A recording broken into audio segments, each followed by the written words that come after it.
The Houston Texans host the Baltimore Ravens on Sunday. Baltimore a 4.5-point favorite on BETDAQ, 41.5 the total in this game. The Ravens at 9-5, right in the thick of the AFC playoff race. They badly need a win here. The Texans have been better than nearly anybody thought they were going to be heading into the season, but their season finally came to an end last week. They're now 7-7, and they don't have any more quarterbacks left, and I am not exaggerating there. They had to go to the St. Louis Rams practice squad and sign Case Keenum this past Monday. Now, Keenum played for the Texans last year, was with him in training camp, so he does have some familiarity with this offense. Still, Keenum was not good when he was on the field last year. There was a reason he was cut prior to this season, and there was a reason why he couldn't pick up anywhere in the NFL. Again, he was on St. Louis's practice squad. He will be the starter for Houston this week against this tough Baltimore defense. The Ravens 6th in the NFL in points allowed, so this a tall order for Case Keenum, no doubt about it. Now, the Ravens have not been good in the secondary. That's their main weakness, 30th against the pass. But again, with Keenum under center, will the Texans be able to exploit that weakness? I just don't think they will. This Houston offense, we know what they like to do. They like to run the football, 4th in the NFL in rush yards per game. Arian Foster having a great year. The Texans averaging nearly 140 yards per game on the ground.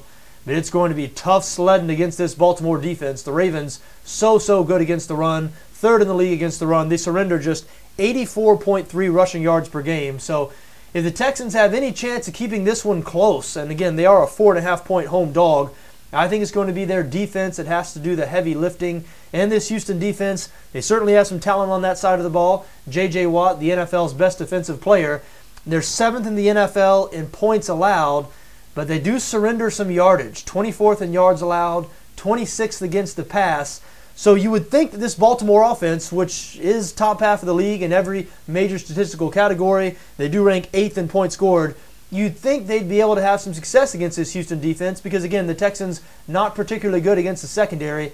But I didn't like what I saw out of that Baltimore offense last week. They struggled to just 20 points at home against the Jacksonville Jaguars.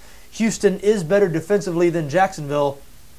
And the thing that most concerns me about a Ravens bet here is the fact that the public has been all over Baltimore this week.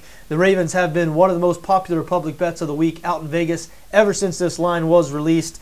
That sends off red flags in my world. Never want to follow the public in sports betting.